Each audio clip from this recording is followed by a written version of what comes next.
My name is Patsy. I'm 68 years old and a widow living in Chicago. I never thought my own son's family would leave me shivering on their front porch in the middle of January when the temperature was 15 below zero. They were having a party inside. I could hear the laughter through the door they closed in my face. After decades of financial support and unconditional love, I made a decision that shocked everyone. I froze every single bank account they had access to.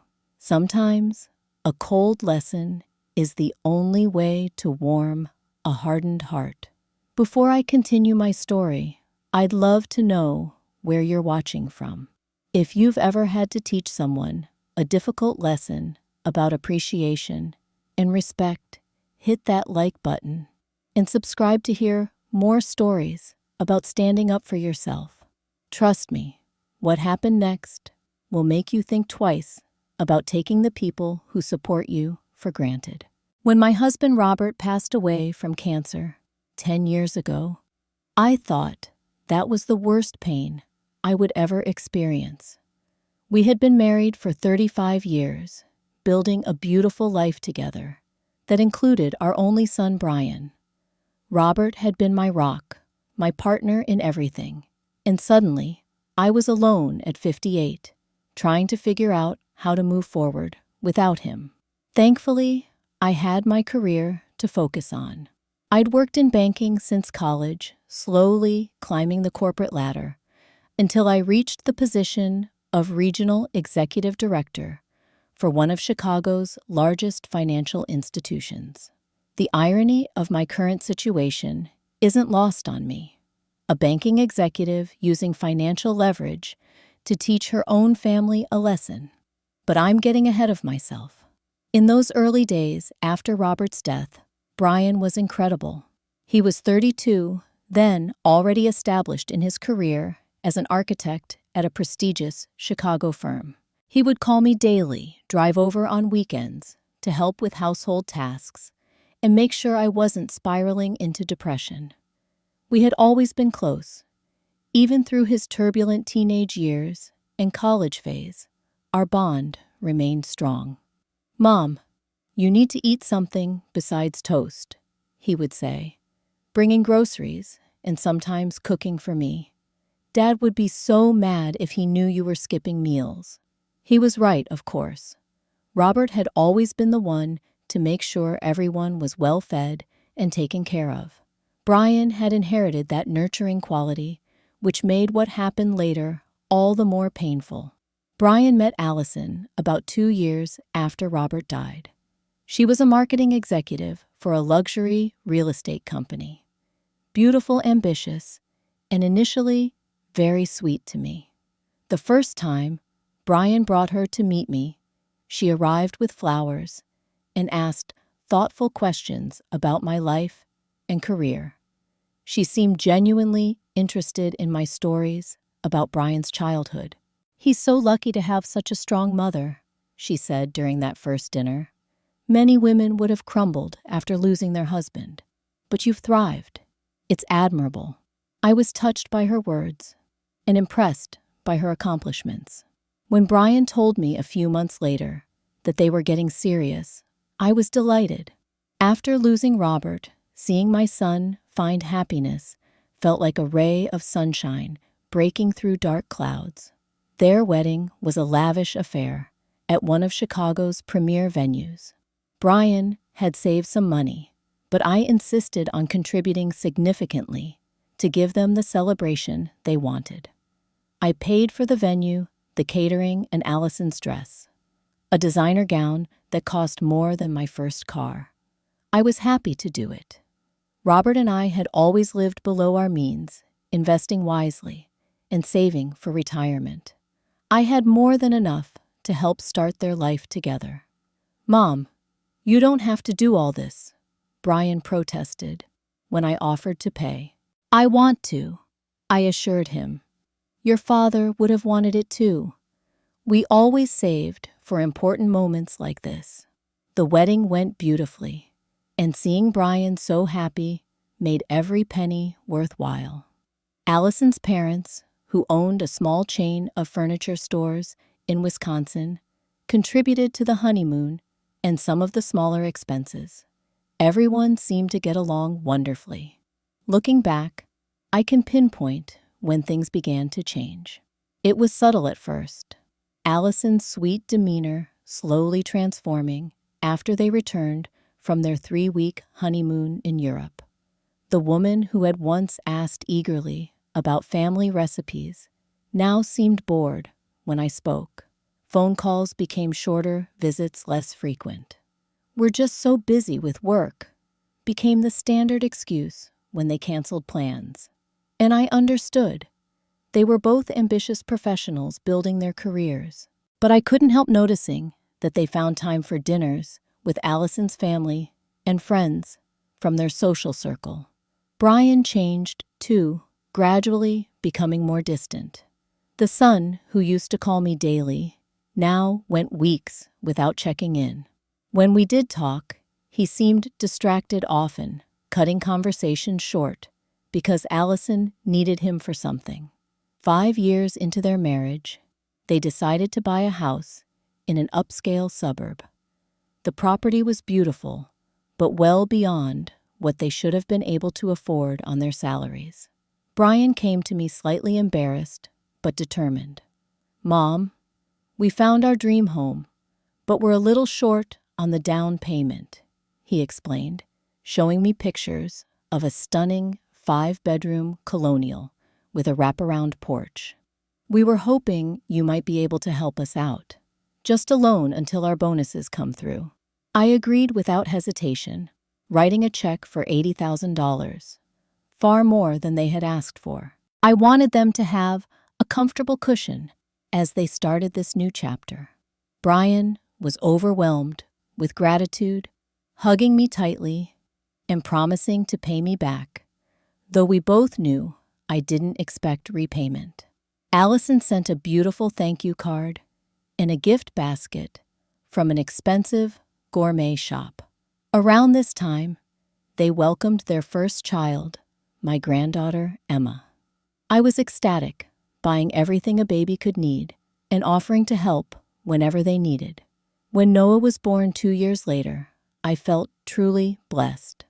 Being a grandmother was a joy I hadn't anticipated, filling some of the emptiness left by Robert's passing. Yet even as my grandchildren brought new happiness, I couldn't ignore the growing distance. Visits with the children were always on their schedule, usually cut short because of some commitment.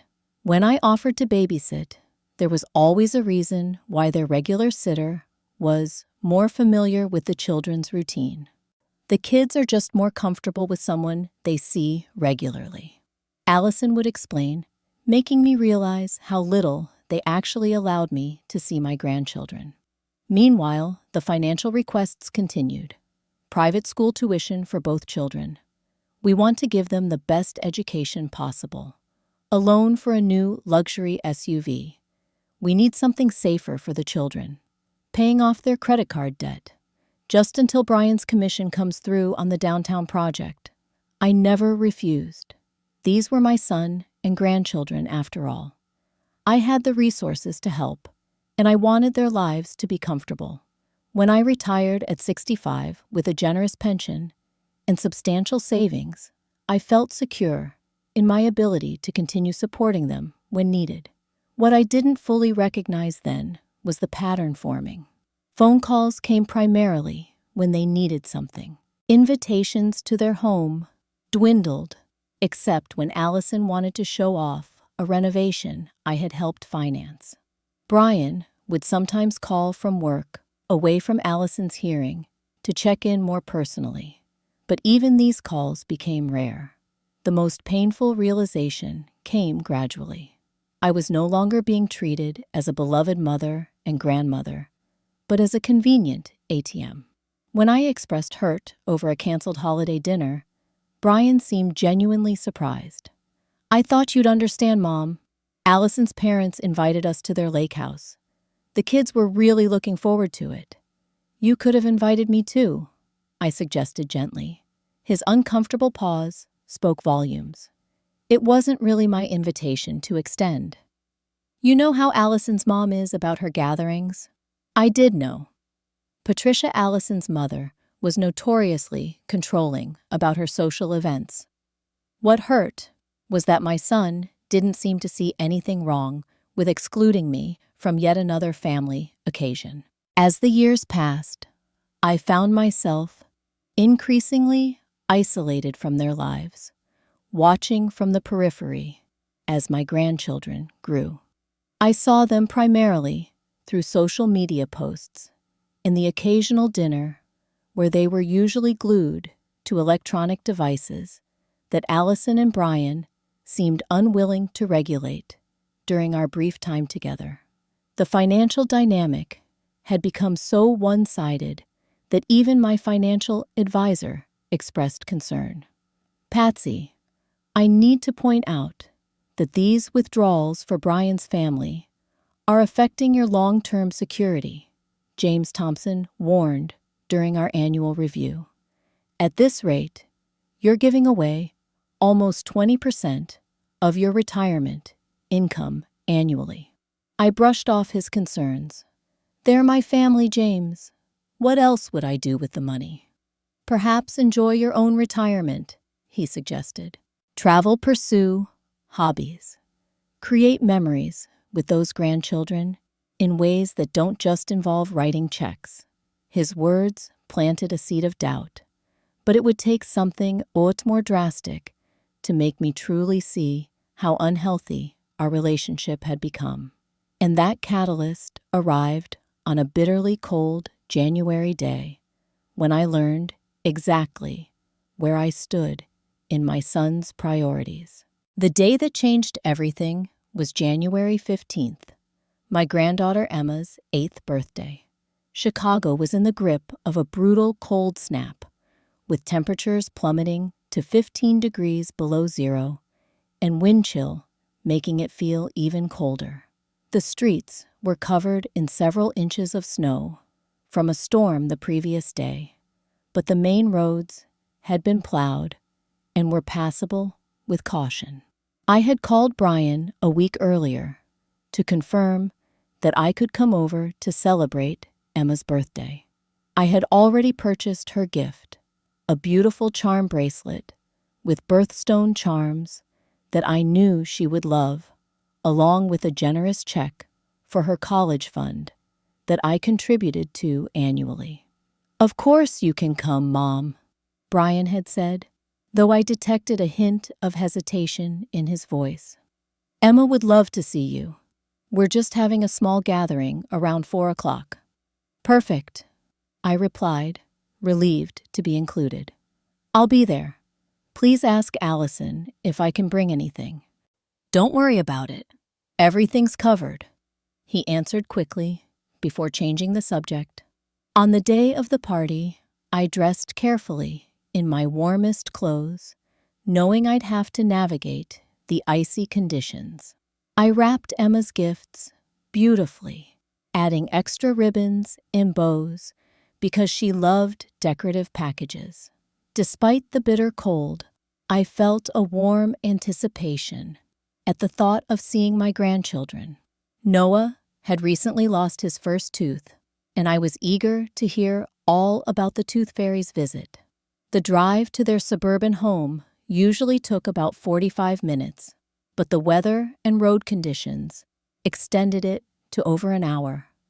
I had to grip the steering wheel tightly as my car occasionally slid on patches of black ice.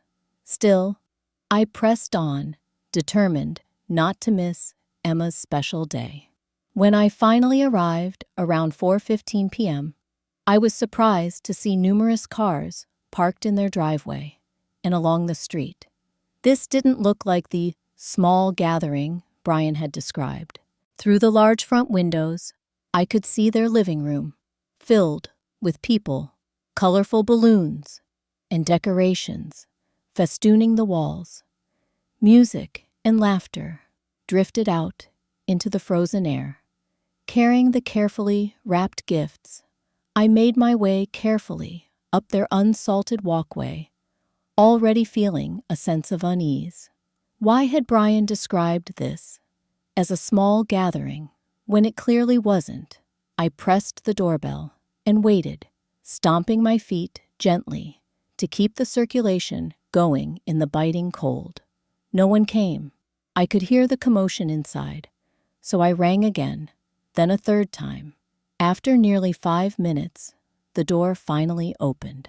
Allison stood there, looking stunning in a party dress, her expression shifting from animation to something cooler when she saw me. "Patsy, what are you doing here?" she asked, not opening the door fully. Behind her, I could see guests mingling, many of whom I recognized as her family members. "I'm here for Emma's birthday," I explained, confusion mounting. "Brian and I spoke last week. He said 4 o'clock would be perfect." Allison's mouth tightened slightly. "Oh, there must have been some miscommunication. We're having a party for Emma's friends from school today. The family celebration is another time." Through the gap in the door, I spotted Allison's parents, chatting with what appeared to be her sister and brother-in-law. Several older relatives I recognized from the wedding were also visible. This was clearly not just a children's party. "I see," I said, trying to keep the hurt from my voice. "But since I'm already here, may I come in? I have Emma's gifts." "It's really not a good time," Allison replied, glancing over her shoulder. "We have a full house, and everything's already arranged." "Brian," she called out. My son appeared behind his wife, his expression changing from social pleasantry to uncomfortable recognition when he saw me shivering on the porch. "Mom, what are you—" "Oh," realization dawned on his face. "I think there was a mix-up about the dates. You said today at 4. I reminded him, clutching Emma's gifts tighter as the wind cut through my coat. Brian stepped partially outside, lowering his voice. "I'm really sorry, Mom. I meant to call you back to clarify. We're having Emma's friend party today. The family thing is next weekend." Looking past him, I could clearly see his lie for what it was. This was a family gathering. Allison's family. I was the only one excluded. "Brian, I can see your in-laws inside. And isn't that Allison's grandmother in the wheelchair by the fireplace? This isn't just a children's party." He had the grace to look ashamed, but didn't correct his story. "Look, there's been a misunderstanding. How about I call you tomorrow, and we can set up a time for you to come over and give Emma her presents, just the 4 of us." "Brian, it's freezing out here," I said, my voice quavering slightly from both cold and emotion. "I drove over an hour in dangerous conditions to be here for my granddaughter's birthday. Could I at least come in briefly to wish her happy birthday?" Allison interjected before Brian could respond. "Emma's really in the middle of activities with her friends. It would interrupt the flow we've planned. I'm sure you understand." I didn't understand.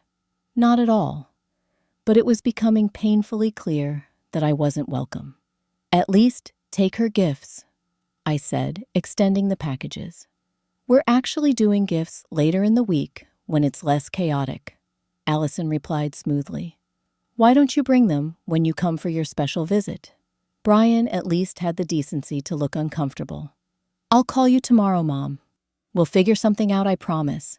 And with that, they closed the door, leaving me standing alone in the bitter cold, holding presents that weren't wanted, excluded from a celebration I should have been part of. I stood there for several moments, in shock, unable to process what had just happened.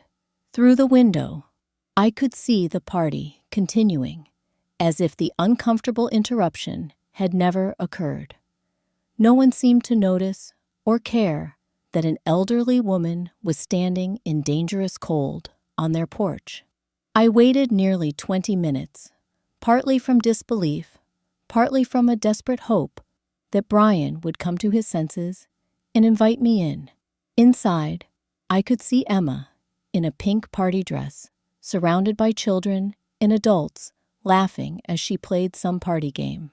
My beautiful granddaughter, celebrating without even knowing her grandmother had come to see her.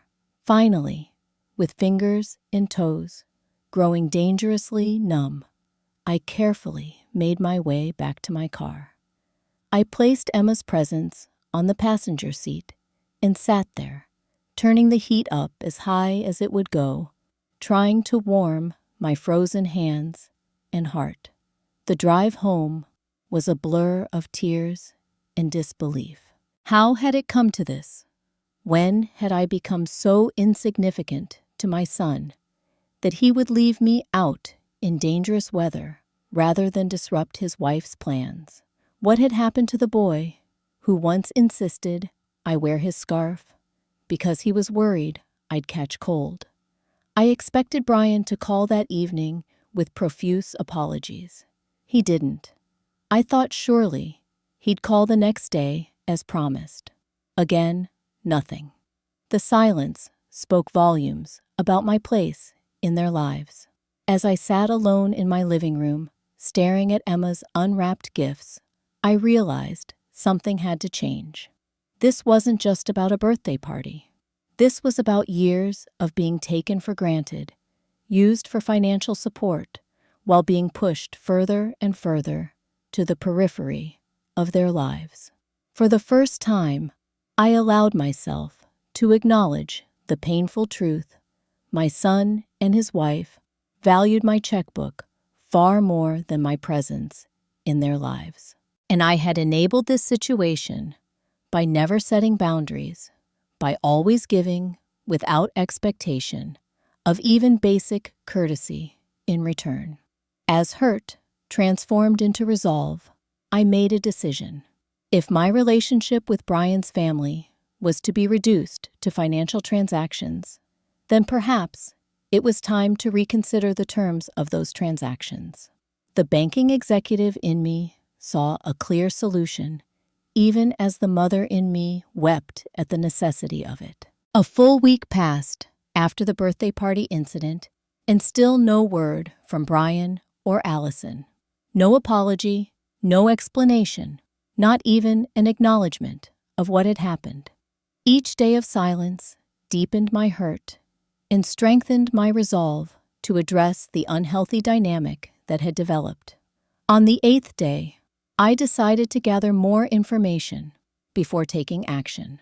My first call was to Sarah Allison's older sister.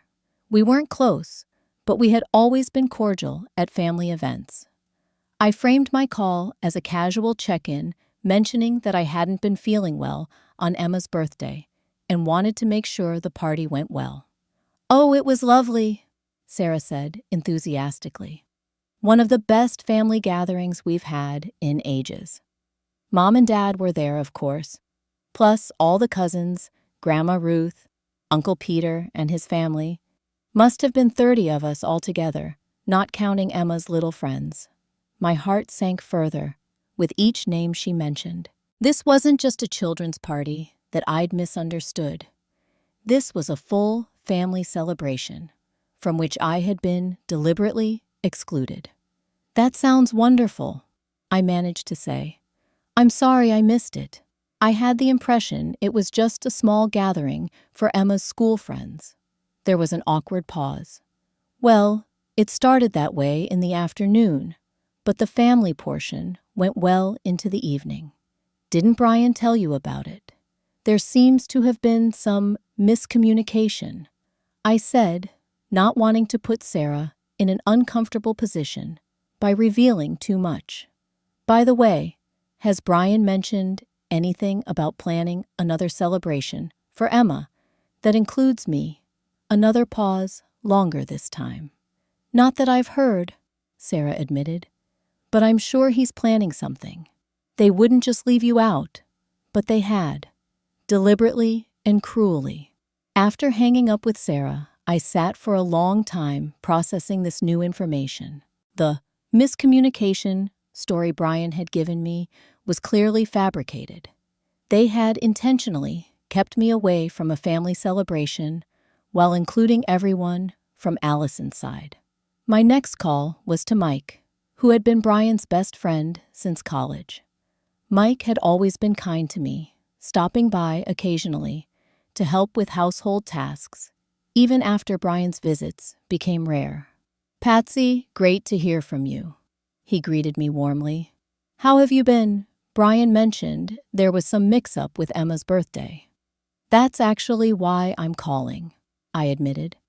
"I'm trying to understand what happened, and Brian hasn't returned my calls." Mike's hesitation was palpable. "Look, I wasn't at the party, so I don't know exactly what went down."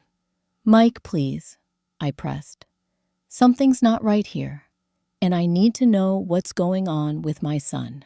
He sighed heavily. "I don't want to get in the middle of family stuff, but okay."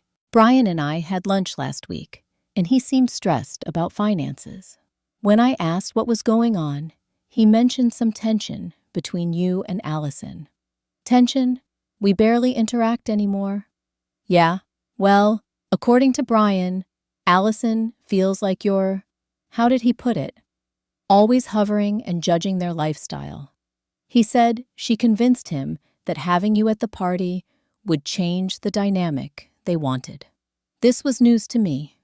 I had been so careful not to interfere or criticize, even when I saw decisions I didn't agree with.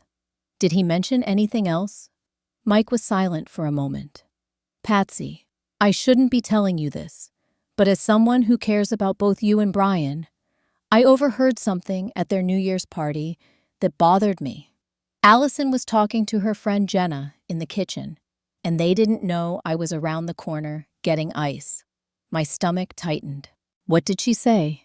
"She was complaining about you saying something like, 'We just need to keep the old lady happy enough to keep the money flowing for tuition and the loan payments.' And then she laughed and said, 'Thank God she's not the type to show up unannounced.' Can you imagine having to entertain her every weekend?" The words hit me like a physical blow. I'd suspected Allison saw me primarily as a financial resource, but hearing it confirmed so callously was another matter entirely. "I'm really sorry, Patsy," Mike continued. "I should have told you sooner, but Brian's my friend, and I thought maybe Allison was just blowing off steam. Now, with what happened at the birthday party, I don't know. It doesn't sit right with me." After thanking Mike for his honesty, I spent the afternoon reviewing my financial records. Over the past 3 years alone, I had given or loaned Brian and his family over $100,000, not counting the initial $80,000 for the house down payment or the annual contributions to the children's education funds. There were the emergency car repairs, the bathroom renovation, the trip to Disney World that they couldn't afford, but the children desperately wanted, the specialized summer camps, the home gym equipment that now gathered dust in their basement. Each request had seemed reasonable in isolation, but looking at the total, I was shocked by my own naivety. Just as I was finishing this sobering review, my phone rang.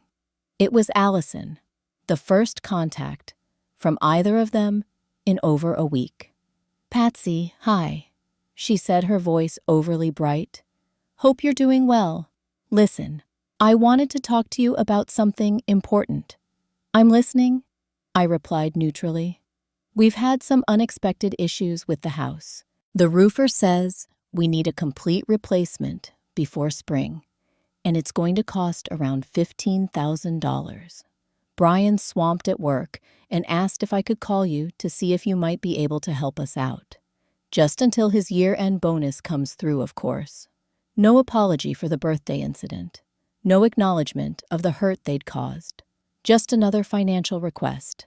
I decided to probe further. "That sounds serious. Did you get multiple quotes? 15,000 seems high." "Oh, absolutely," she assured me quickly. 3 different companies. This was actually the middle quote. "The damage from the ice dams is extensive. I'd like to see the quotes, I said, and maybe talk to the roofer myself. I had some work done on my own roof last year, so I have some understanding of the costs. Allison's tone changed slightly. Well, I don't have them right in front of me. The contractor took them when he left, but I can try to get copies. Please do. Also, I'd like to know exactly when you need this money. Is it an immediate concern? Well, yes, she said, an edge of impatience creeping into her voice. They want to start work next week, and they need the deposit right away. You know how these contractors are. If we delay, they'll move on to other jobs. Roof work in January in Chicago, I asked skeptically. That's unusual. Most roofing companies avoid winter installations, especially during extreme cold. There was a telling pause. They have a special technique. Look, Patsy, if it's a problem, just say so. Brian can try to get a loan from the bank, though. With our current obligations, the interest rate would be terrible. I decided to test a theory. Actually, I'd be happy to help. But before we discuss the roof, I'd like to talk about what happened at Emma's birthday party. I was very hurt to be left standing in the cold while a family celebration went on without me. Oh, that, Allison said dismissively. There was just a misunderstanding about the timing. Brian meant to call you about the change of plans. Anyway, about the roof. Allison, I interrupted firmly. I know it wasn't a misunderstanding. I spoke with Sarah. I know the whole family was there. Another pause. Look, the kids had a lot going on that day, and we needed to keep things manageable. It wasn't personal. Her inability to offer even a fabricated apology confirmed everything Mike had told me. I decided to play along a little longer. I see. Well, regarding the roof, why don't you email me those quotes when you get them? In the meantime, I can probably transfer the money by tomorrow. Allison's relief was audible. That would be wonderful, Patsy. I'll tell the contractor we're good to go. One more thing, I added. What exactly is this money for? You mentioned a house issue, but didn't specify. Her hesitation told me everything I needed to know. Like I said, it's for the roof replacement. Are you sure it's not for a family vacation to the Bahamas? I asked quietly. The shocked silence on the other end confirmed my suspicion. How did you... what are you talking about? She stammered. Alice and Emma shared your family's upcoming trip plans on her school's parent social media group. My friend Margaret's granddaughter is in her class. The post mentioned a February trip to celebrate Emma's birthday. We were planning to surprise the kids after dealing with the roof, she attempted weakly. The trip is much less expensive than it sounds. I think we both know there is no roof emergency, I said evenly. Just as we both know, I was deliberately excluded from my granddaughter's birthday celebration. What I'm struggling to understand is why you and Brian feel it's acceptable to lie to me when asking for money. I should talk to Brian before we continue this conversation, Allison said stiffly. He handles the financial discussions with you. That's fine. Tell Brian I'm happy to discuss the money tomorrow. I'll wait for his call. After hanging up, I made an immediate appointment with James Thompson, my financial advisor and attorney. It was time to take control of the situation before it deteriorated further. The next morning, James and I sat in his downtown office, reviewing the extensive financial entanglements between me and Brian's family. As I suspected, James said, examining the documents, your son and his wife are in significant debt, despite their substantial household income. The second mortgage they took out last year was unwise given their existing obligations. They have a second mortgage? I asked, surprised. Brian never mentioned that. James nodded grimly. For $120,000. Based on these credit reports, they're carrying about $60,000 in credit card debt across multiple cards, plus the 2 car loans, the home equity line, and various store credits. They're significantly overextended. But they make good money, I protested. Brian's architectural firm pays well, and Allison is a marketing director. On paper, they should be comfortable, James agreed. But their spending far exceeds their income. The private school tuition alone is over $50,000 annually for both children.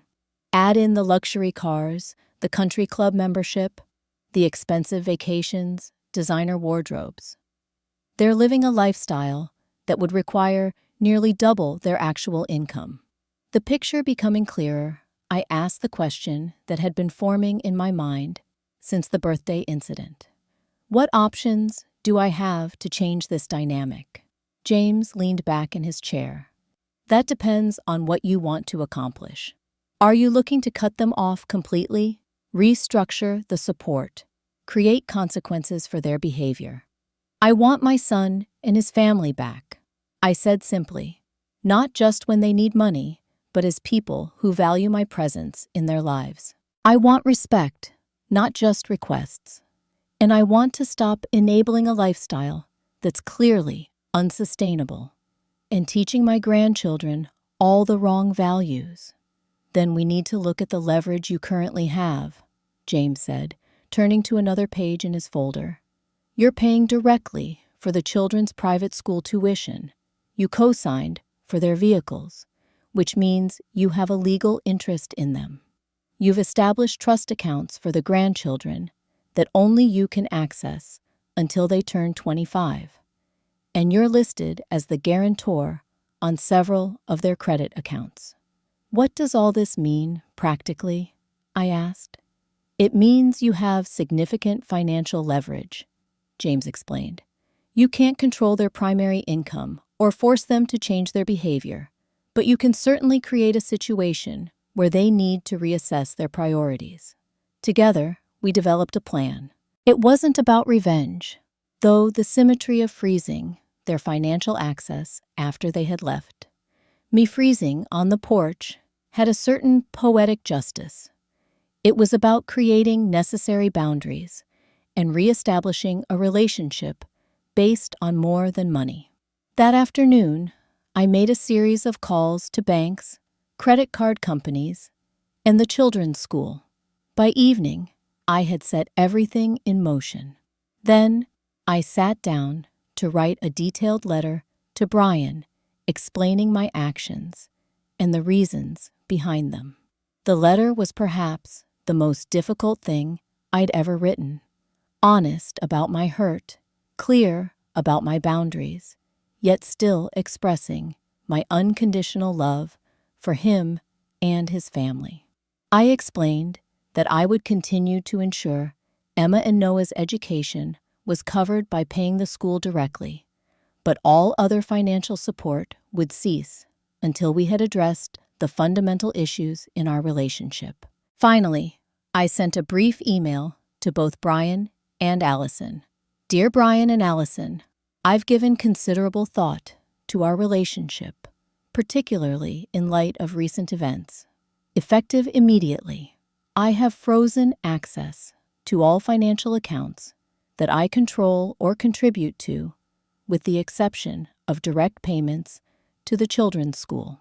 I'm prepared to discuss this decision and potential steps forward when you're ready for an honest conversation, in person, as a family, including Emma and Noah. Love, Mom, Patsy. With that message sent, I turned off my phone, made myself a cup of tea, and prepared for the storm that would inevitably follow. The response came faster and more furiously than even I had anticipated. When I turned my phone back on, the next morning, I found it overflowing with notifications. 27 missed calls, 14 text messages, 3 voicemails, and several emails. The first text from Brian had come just 20 minutes after I sent my email. Mom, the school says tuition payment is pending authorization from you. Is there a problem with your account? Call me ASAP. 40 minutes later, Allison had texted, Patsy, we need to make the tuition payment today. The school administrator says they can't reach you. Please call back immediately. The messages grew increasingly desperate and then angry as they presumably discovered the full extent of what I had done. Mom, what's going on? The car payment was declined. Call me back. Patsy, we had dinner reservations for our anniversary and our card was declined. This is humiliating. What are you doing? Mom, we need to talk right now. This is completely inappropriate and unfair to the children. Is this about Emma's birthday? Because that's ridiculous. You're punishing your grandchildren over a simple misunderstanding. We're considering legal action if you don't reverse this immediately. You can't just pull financial support without warning. The final message, sent at 1:38 a.m., showed a shift in tone. Mom, please, we need to talk. Whatever you're upset about, we can work it out. Just call me back. I read through everything calmly, neither responding nor reacting emotionally. They had moved through the classic stages of crisis, confusion, denial, anger, bargaining. Now, I would wait to see if acceptance would follow. Around noon, Brian finally called again. I answered on the second ring. Hello, Brian, I said evenly. Mom, what the hell is going on? He demanded, his voice a mixture of anger and panic. The school is threatening to suspend Emma and Noah if tuition isn't paid by tomorrow. Our credit cards are maxed out. The bank says you've withdrawn authorization for the auto loans. Do you have any idea what you're doing to us? I know exactly what I'm doing, I replied calmly. And as I stated in my email, the school tuition will be paid. I've already spoken with the headmaster this morning and explained there will be a brief delay while new payment arrangements are made directly between my bank and the school, removing you as an intermediary. The children's education is not at risk. But everything else, he pressed.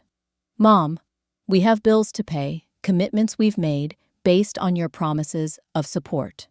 You can't just pull the rug out from under us without warning. Actually, I can, I countered.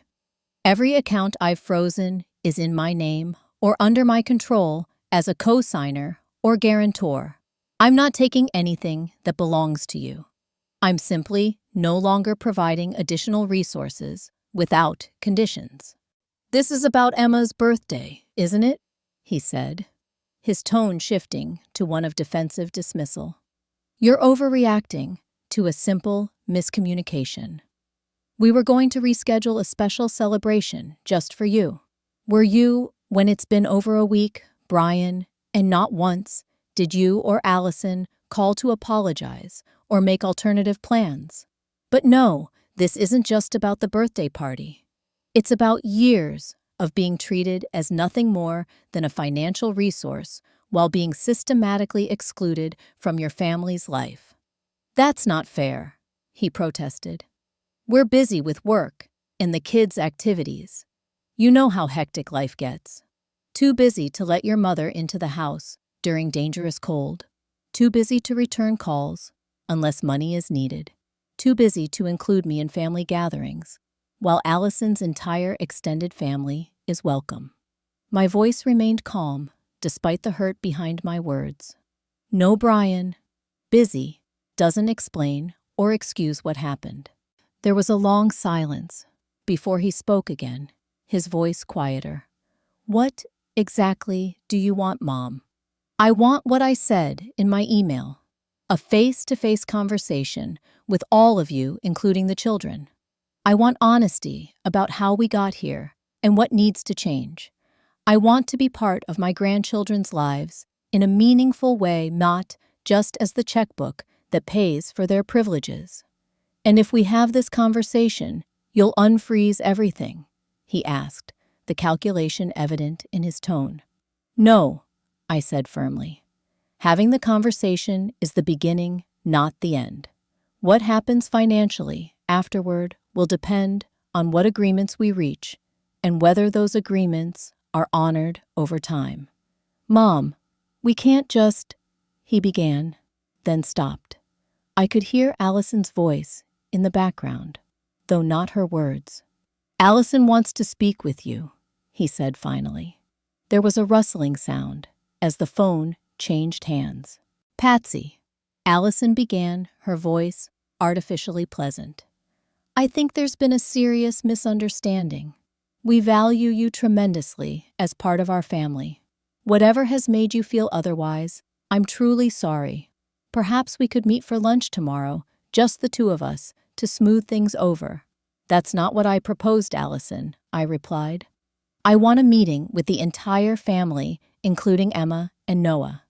And I don't think a public restaurant is the right venue for the conversation we need to have. The children don't need to be involved in adult financial discussions, she protested. This isn't just about finances.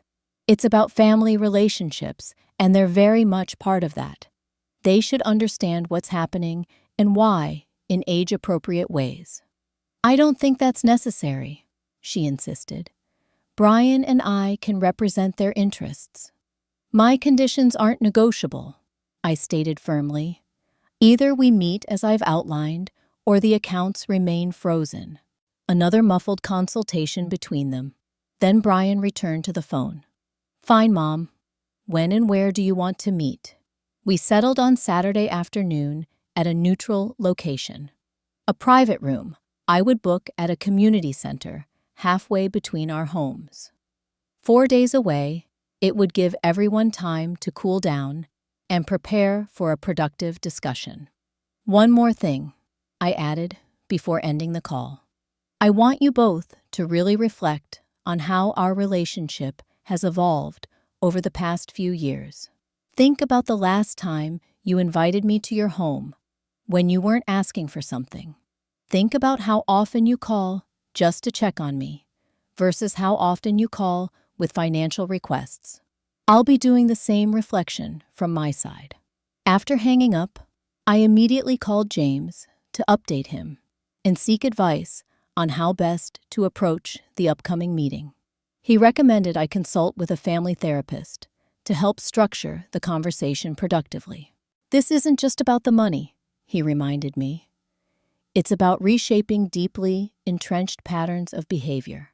Having a professional perspective might help you navigate the emotional complexity. Taking his advice, I arranged a consultation with Dr. Eleanor Wright, a therapist specializing in family dynamics. During our session, she helped me clarify my objectives and prepare for potential reactions. Your son and daughter-in-law will likely come armed with justifications and counter-arguments, Dr. Wright warned. They may try to minimize your concerns or paint you as unreasonable. Be prepared for that, but don't let it derail you from your core message. Which is, I asked. That love and respect must go together, she said simply. Financial support without emotional connection is just a transaction. You want a relationship, not an arrangement. With her guidance, I developed a framework for the meeting that would keep the focus on rebuilding our family bonds rather than just resolving the immediate financial crisis.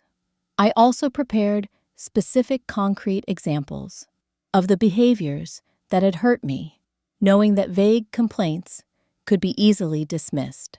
As Saturday approached, I experienced a roller coaster of emotions. Doubt about whether I was doing the right thing, fear that I might permanently damage my relationship with my son, hope that this intervention might actually lead to positive change. But underneath it all was a steady conviction that things could not continue as they had been. The frozen accounts were already forcing Brian and Allison to confront the reality of their financial situation.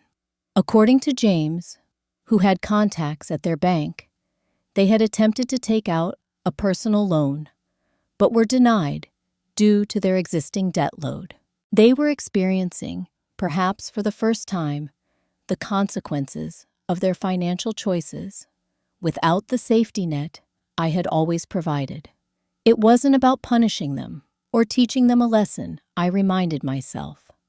It was about creating the conditions for a healthier relationship moving forward.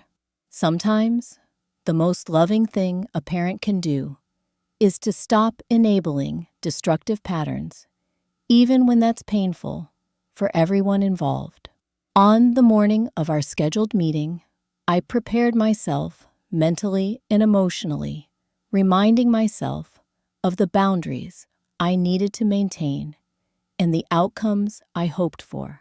Whatever happened, I was determined to approach the conversation with clarity, composure, and an open heart.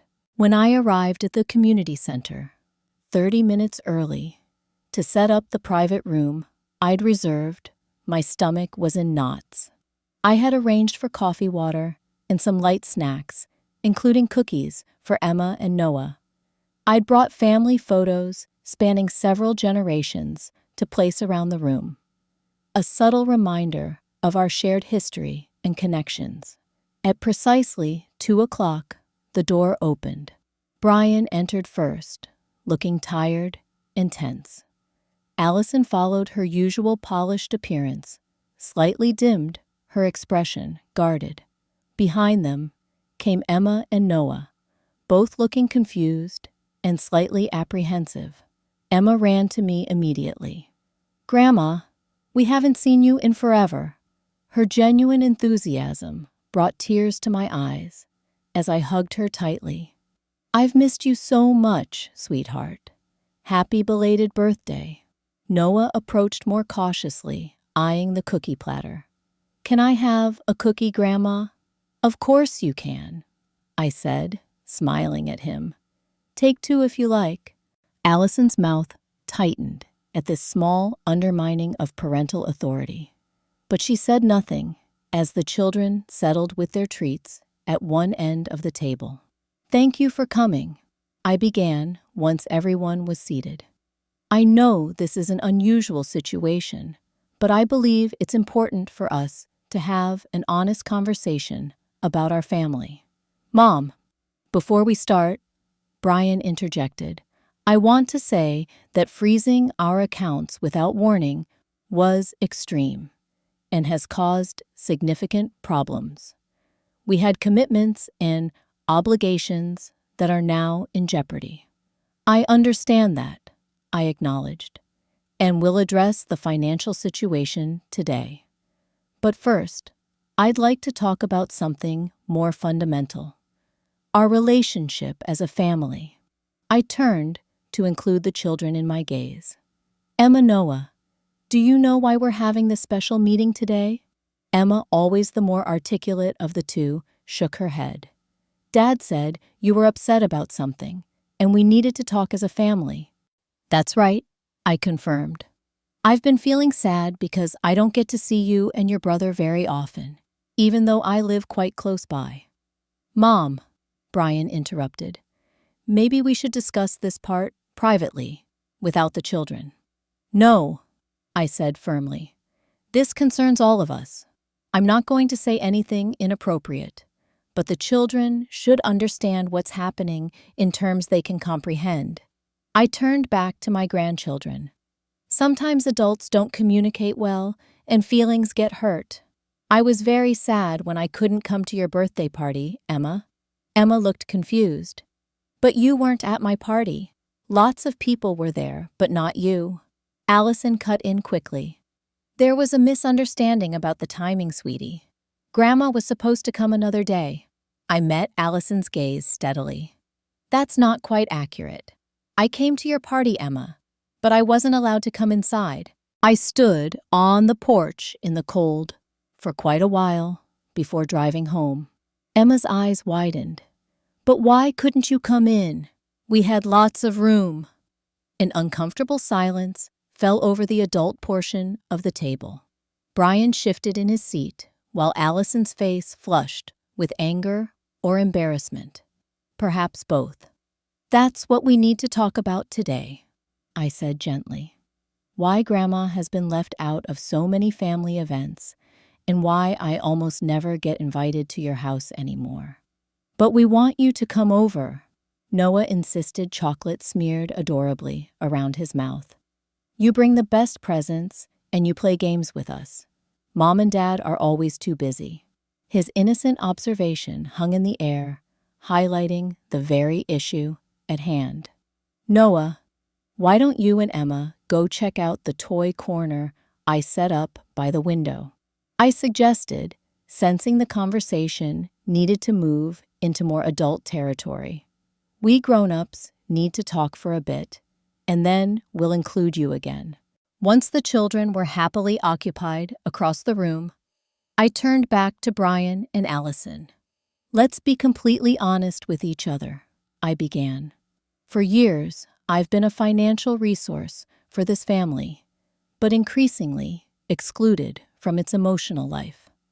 I'm called upon when money is needed, but rarely included in celebrations, everyday activities, or decision-making about my grandchildren. That's not fair, Allison objected. We're incredibly busy with work and the children's activities. There simply isn't time to include everyone in everything. Everyone, I echoed. I'm not everyone, Allison. I'm Brian's mother and the children's grandmother. And somehow, there was time to include your entire extended family in Emma's birthday celebration, but not me. That was one incident, Brian argued. You're blowing it out of proportion. Am I? When was the last time you invited me to your home when you weren't asking for money? When was the last time you called just to check how I was doing? When did you last bring the children to visit me without being prompted? Their silence was telling. The pattern is clear, I continued. I'm valued for what I provide financially, but not for who I am as a person or family member. And that has to change. So you're holding us financially hostage until we meet your social expectations? Allison asked sharply. I'm establishing boundaries, I corrected. I'm no longer willing to provide unlimited financial support without a genuine family relationship. That's not hostage-taking, it's self-respect. What exactly do you want from us? Brian asked, his tone a mixture of defensiveness and genuine confusion. Weekly dinners, daily phone calls, a specific schedule of visits. I want authenticity, I replied simply. I want to be included in my grandchildren's lives regularly and meaningfully. I want invitations that come from genuine desire for my company, not financial necessity. I want acknowledgement of special occasions and consideration of my feelings. And if we agree to all, that you'll unfreeze the accounts, Allison pressed. I shook my head. This isn't a simple transaction. I'm proposing a complete reset of our relationship, including the financial aspects. James Thompson has prepared a detailed analysis of your financial situation, which is far more precarious than it should be given your income level. Brian's expression shifted to alarm. You had no right to investigate our finances. I had every right to understand where my money has been going and what dependencies it has created. I countered. You're dangerously overextended, Brian.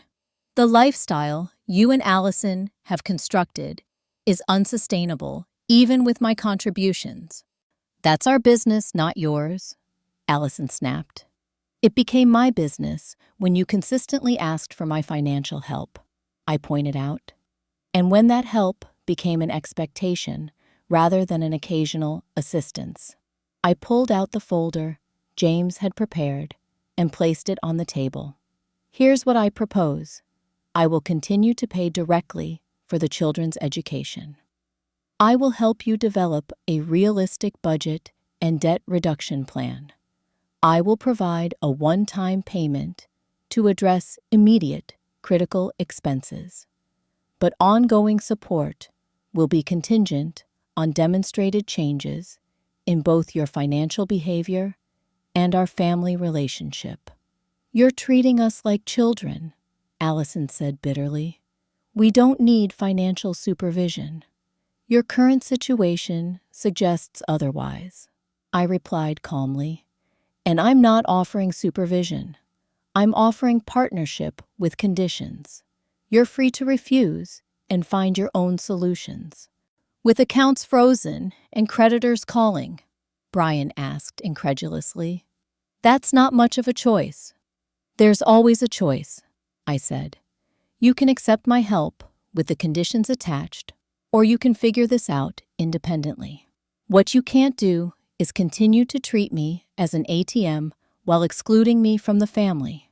The conversation continued in this vein for nearly an hour, sometimes heated, occasionally productive.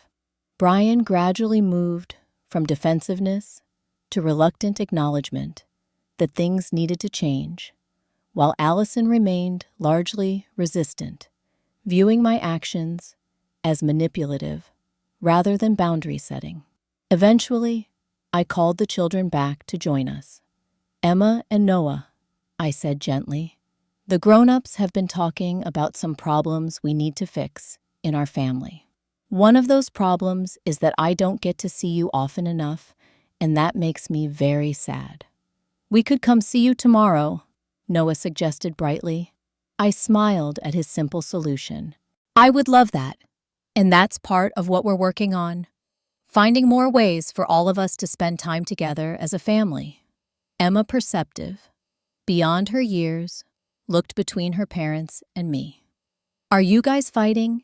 Is that why you're sad, Grandma? We're having a disagreement, I explained carefully, but we're trying to solve it together. Sometimes, when people love each other, they still have problems they need to work through. Like when Noah breaks my toys, and then I don't want to play with him, she asked. Something like that, I acknowledged with a small smile. But the important thing is that I love you and your brother very much, and I love your mom and dad too. We're going to figure this out. As the meeting drew to a close, no definitive resolution had been reached. Brian and Allison needed time to discuss their options privately, they said. I had made my position clear. I was willing to help, but only within a new framework that honored all aspects of our relationship, not just the financial one. I'll expect your decision within a week, I told them as they prepared to leave. In the meantime, I've arranged for the children's tuition to be paid directly to the school, so you don't need to worry about that. Emma hugged me tightly before they left. Can we really come see you tomorrow, Grandma? I looked to Brian and Allison, putting the ball firmly in their court. After a moment's hesitation, Brian nodded. We'll bring them over tomorrow afternoon, around 2. It was a small step, but a step nonetheless. As I watched them leave, I felt a complex mixture of emotions: sadness that things had reached this point, anxiety about the future, but also a quiet determination to see this through, whatever the outcome. The frozen accounts had created the crisis point I'd intended, forcing acknowledgement of the deeper issues at play. Now, the question was whether that acknowledgement would lead to genuine change or merely temporary compliance until financial pressure was relieved. Only time would tell if this difficult intervention would save our family or further fracture it. But for the first time in years, I felt I had reclaimed my own dignity in the relationship, and that itself was no small victory. 2 weeks after our initial meeting at the community center, signs of change began to appear, some more promising than others. True to his word, Brian had brought Emma and Noah to visit me the very next day. The children were delighted to finally receive their birthday gifts. Emma especially treasured the charm bracelet, immediately putting it on and declaring she would never, ever take it off. That first visit had been somewhat strained among the adults, with Allison checking her watch frequently and limiting the visit to just over an hour. But the following weekend Brian brought the children alone, explaining that Allison had errands to run and stayed for nearly 4 hours. We baked cookies, played board games, and for a brief time, it felt like the warm family connection I had been missing for so long. "They talk about you all the time," Brian admitted as the children played in my living room. "I didn't realize how much they missed having you around regularly." "Children need their extended family," I said, "especially grandparents. We provide a different kind of love and attention than parents can." He nodded, looking somewhat embarrassed. "Mom, about the financial situation. Allison and I have been talking a lot. We've agreed to meet with the financial advisor you recommended." This was significant progress. After our community center meeting, I had partially unfrozen their accounts, enough to cover essential bills, but not discretionary spending. The full restrictions remained on the larger accounts and credit lines. "That's a good first step," I acknowledged. "James has helped many families develop sustainable financial plans. He won't judge. He'll just help you see where you are and how to get where you want to be." Brian sighed heavily. "We're in worse shape than I realized. When you restricted access, we had to really look at our monthly obligations. It's sobering. Living beyond your means is an easy trap to fall into," I said gently, "especially in today's world of easy credit and social pressure."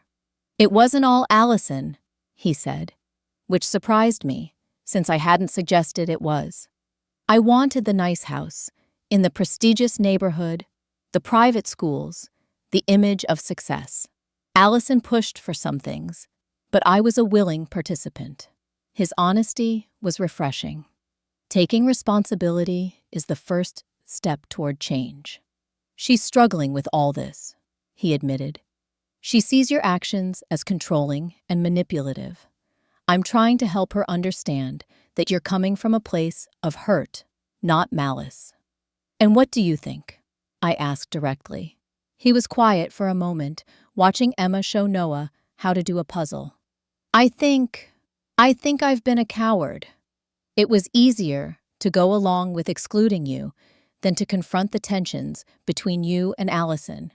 Easier to ask for money than to admit we were living unsustainably. Easier to rationalize bad behavior than to stand up for what's right." His words brought tears to my eyes. This was my son, the thoughtful, introspective man I'd raised, not the distant, dismissive person he'd become in recent years. "Thank you for your honesty," I said softly. "I'm sorry, Mom."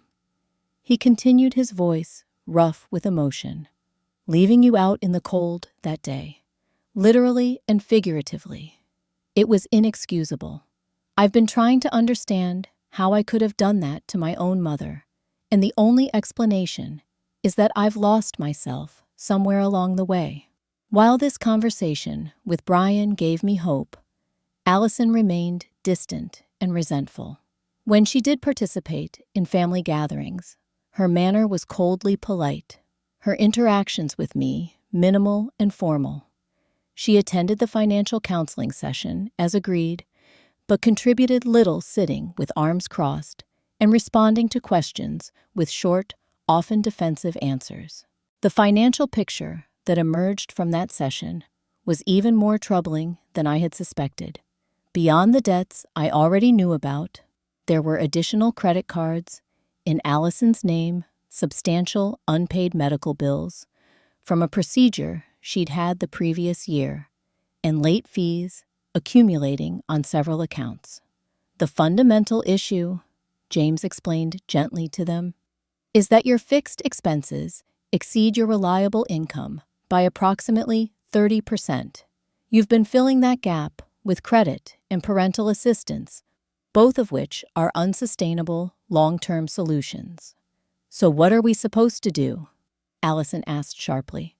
"Move to a smaller house, pull the children from their school, drive used cars. Those are all options to consider," James acknowledged. But there are also less drastic measures that could help significantly. Refinancing existing debt at lower interest rates, eliminating unnecessary subscriptions and memberships, reassessing insurance policies, selling assets you don't use regularly. Like the boat, Brian suggested, referring to the small cabin cruiser they'd purchased 2 summers ago and used perhaps 4 times since. Exactly like the boat, James agreed. It's an asset with ongoing costs that delivers minimal value relative to its expense. Allison's expression made it clear that she considered such suggestions tantamount to personal failure. "This is humiliating," she muttered. "We work hard. We deserve nice things." "Everyone deserves nice things," I said carefully, "but not at the cost of financial security, and certainly not at the cost of authentic relationships." The counseling session ended with a homework assignment. Brian and Allison were to track every single expense for 2 weeks, no matter how small, and return with that data for further analysis. They also received a preliminary budget outline that would bring their spending in line with their income over time. Meanwhile, my relationship with the children continued to improve. A regular Sunday afternoon visit became part of their routine. Sometimes Brian would stay the entire time. Sometimes he would drop them off and return later. Allison rarely participated, always finding reasons to be elsewhere. One particularly significant day occurred about a month after our initial confrontation. Margaret, my closest friend, suggested I invite Emma to a special Girls' Day Out for some one-on-one time.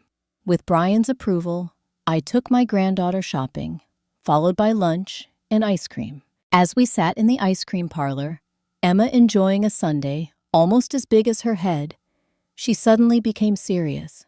"Grandma, can I ask you something?" "Of course, sweetheart. Anything." "Why was Mom so mad at you? Is it because you stopped giving them money?" I nearly choked on my ice cream.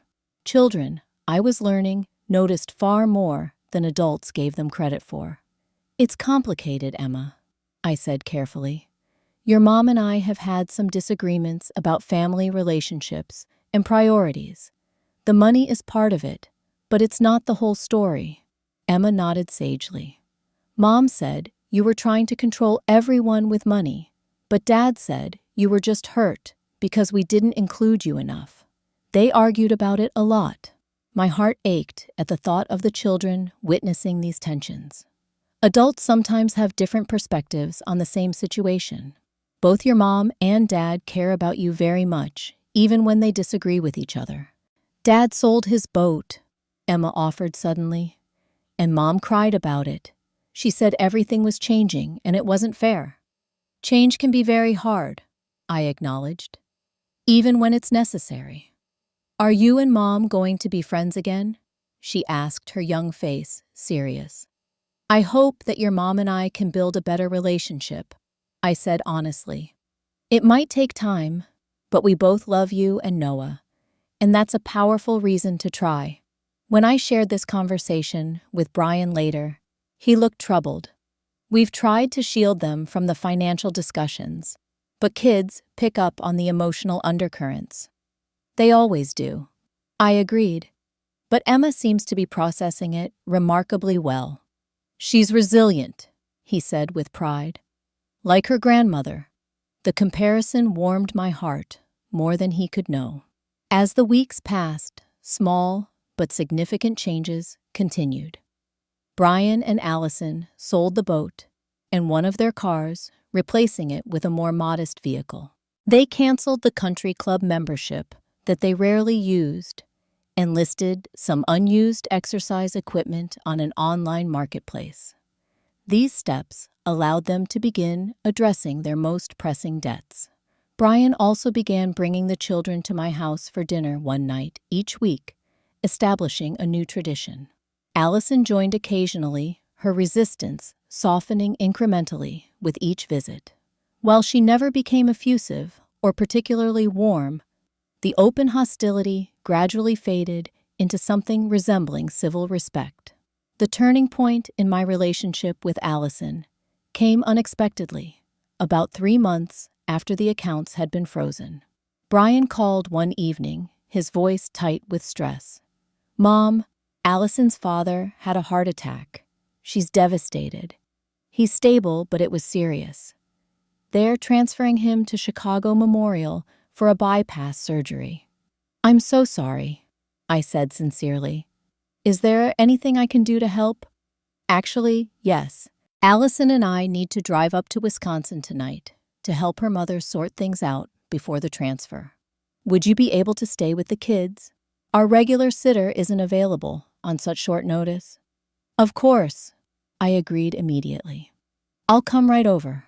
When I arrived at their house, Allison was frantically packing an overnight bag, her face pale and eyes red from crying. When she saw me, something in her composure cracked. "Thank you for coming," she said, her voice breaking. "I don't know what we would have done otherwise." "Family helps family in times of need," I said simply.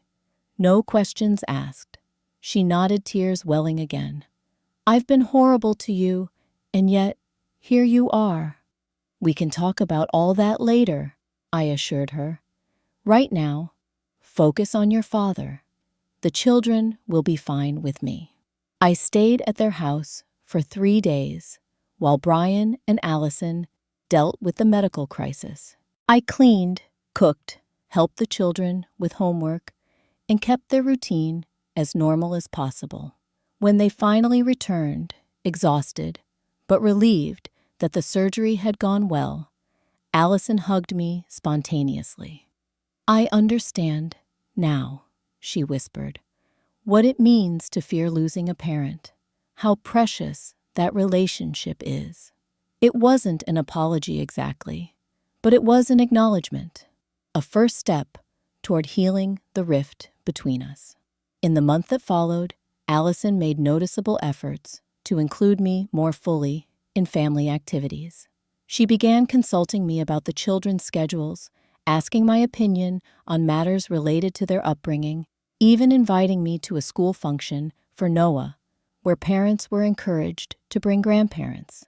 6 months after I had frozen the accounts, Brian and Allison invited me to dinner at their home. Not the children's regular night, but an adults-only evening. When I arrived, I noticed immediately that the dining room had been specially prepared candles, good china flowers. "What's the occasion?" I asked as Brian took my coat. "Perspective," Allison answered, emerging from the kitchen with a bottle of wine. "And new beginnings." Over a lovely meal that Allison had prepared herself, a significant departure from their usual takeout habits, we had the most honest conversation of our entire relationship. "We've been working hard these past months," Brian explained, "not just on our finances, but on our priorities and values. We've had to ask ourselves some difficult questions about the example we're setting for Emma and Noah. The financial restrictions were a wake-up call," Allison admitted. "Painful, but necessary. We've made significant progress with James's help. Restructured debt, cut unnecessary expenses, even started building an emergency fund. I'm proud of you both," I said sincerely. "Those changes require real commitment." "But the more important changes have been internal," Brian continued. "We've had to confront how we've been living, not just financially, but relationally. The values we claim versus the ones we actually demonstrate through our choices." Allison nodded, meeting my eyes directly. "I owe you an apology, Patsy. A real one, not the superficial kind I've offered in the past. I treated you as a resource rather than a person. I resented your place in Brian's life instead of appreciating the love and support you provided." And I deliberately excluded you from family events while still expecting your financial help. It was selfish and unkind. Her candor took me by surprise. Thank you for saying that, Allison. It means a great deal to hear you acknowledge those dynamics. Dad's heart attack changed my perspective, she continued. Watching my mother struggle with the possibility of losing him made me see how precious parent-child relationships are, how easily they can be damaged by thoughtlessness. I wouldn't want Emma or Noah to treat me the way I've treated you. Brian reached across the table to take my hand. We've created a budget that doesn't rely on your assistance, Mom. It's tighter than we're used to, but it's sustainable. We're not asking you to unfreeze the accounts or continue financial support. What we are asking, Allison added, is for a fresh start, a relationship based on mutual respect and genuine connection, not financial dependence. I felt tears welling in my eyes. That's all I ever wanted. We know that now, Brian said softly, and we're committed to building that kind of family culture going forward. As evidence of their new approach, they shared their revised family schedule, which included regular time with me built in as a priority, not an afterthought. They had also created a family mission statement with the children's input, emphasizing values like kindness, gratitude, and meaningful relationships over material success and appearances. Emma's next birthday celebration was planned to include both sets of grandparents equally, with a special role for each. And most touching of all, they had established a new tradition of Sunday dinner at my house. All four of them, every week, no exceptions, barring true emergencies. The children actually proposed that one, Allison explained with a small smile. They said Sundays at Grandma's should be non-negotiable, Emma's exact word. As the evening drew to a close, I shared my own decision. I would gradually unfreeze the remaining accounts, though some would be restructured to support specific goals rather than providing unrestricted funds. The children's education accounts would remain under my direct control, but with Brian and Allison fully involved in educational decisions. And I've established a new vacation fund, I added, for family trips that include everyone. Our first one can be this summer, once Richard has fully recovered. Perhaps a week at a lake cabin. Something simple where we can focus on being together rather than expensive activities. The relief and gratitude on their faces confirmed that my approach had achieved what I'd hoped for. Not just compliance or temporary behavior change, but a genuine shift in perspective and values.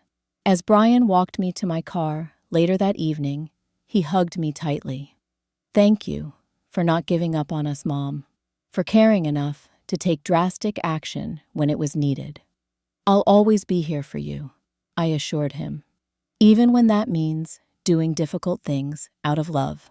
Driving home, I reflected on the journey of the past 6 months. The decision to freeze their accounts had been drastic, even risky. It could have backfired terribly, pushing my son and his family further away rather than bringing us closer. But sometimes, when patterns are deeply entrenched, only a significant disruption can create space for new growth. By withholding financial support, I had forced Brian and Allison to confront both practical realities and emotional truths they had been avoiding. The crisis had created an opportunity for authentic change that might never have occurred otherwise. Looking back now, a full year after that frigid January day, when I was left shivering on the porch, I'm amazed by how much has changed.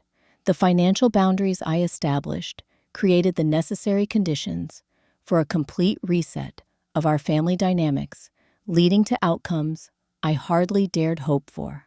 Brian and Allison have transformed their approach to money, adopting a lifestyle that aligns with their actual income rather than aspirational spending.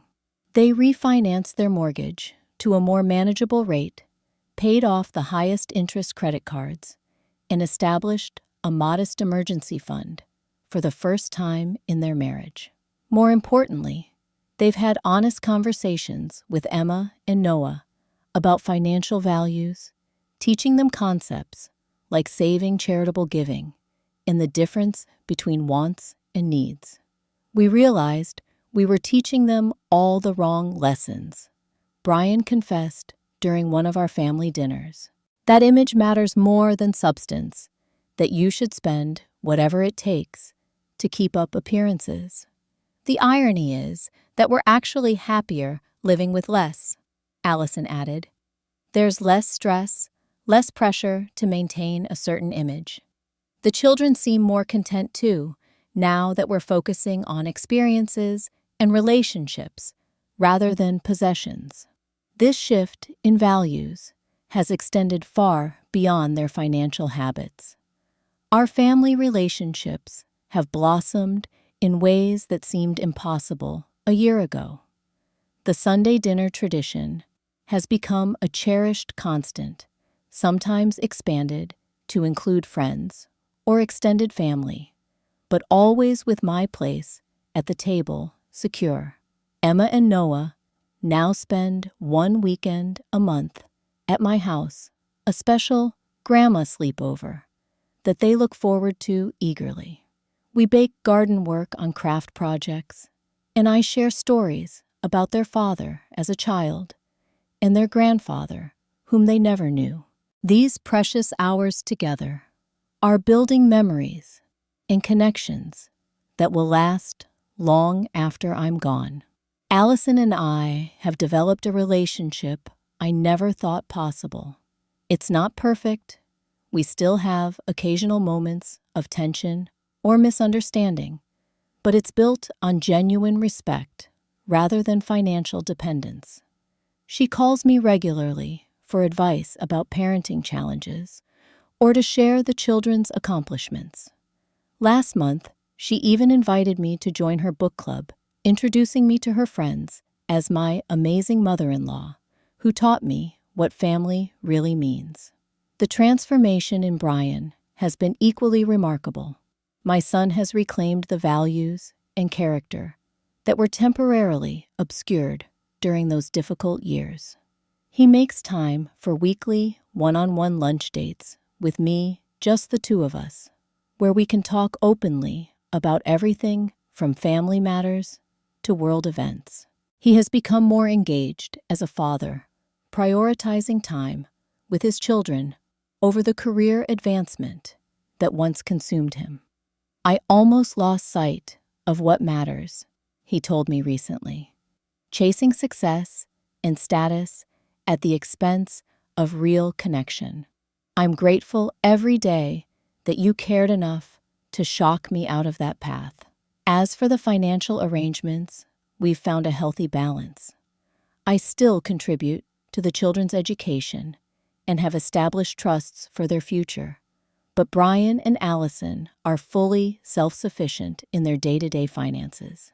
When I do offer help, like contributing to our shared family vacation fund, it's received with genuine gratitude rather than entitled expectation.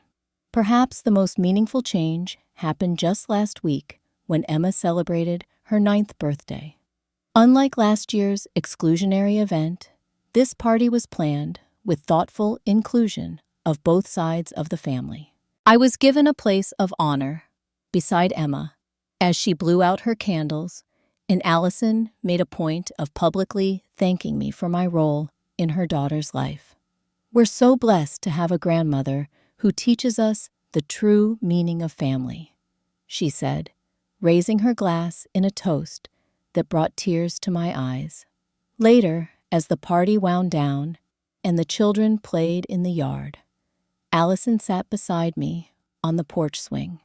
I was so wrong about you, she said quietly. I saw your generosity as something to exploit rather than appreciate. I was threatened by your relationship with Brian and the children instead of seeing how it enriched their lives. We've all learned and grown, I acknowledged. That's what matters now.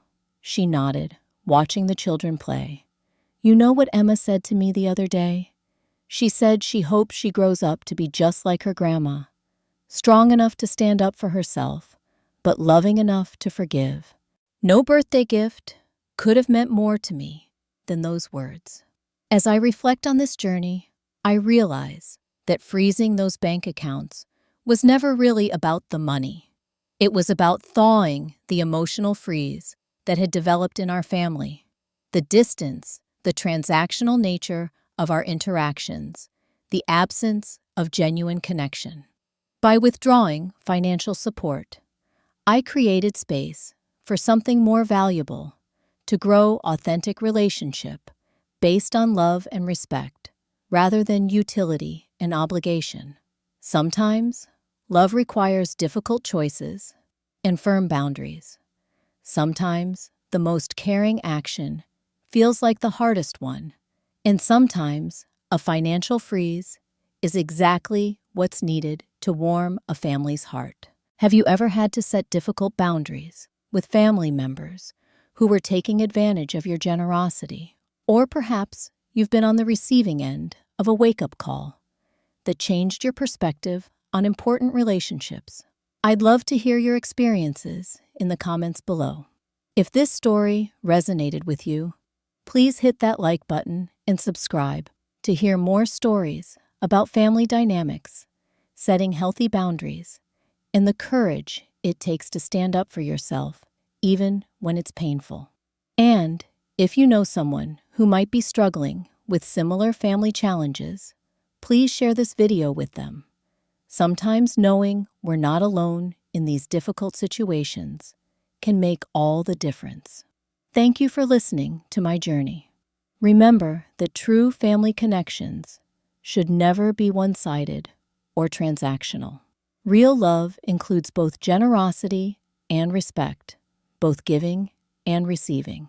Sometimes, the most loving thing we can do is to stop enabling unhealthy patterns, even when that's the hardest path to take.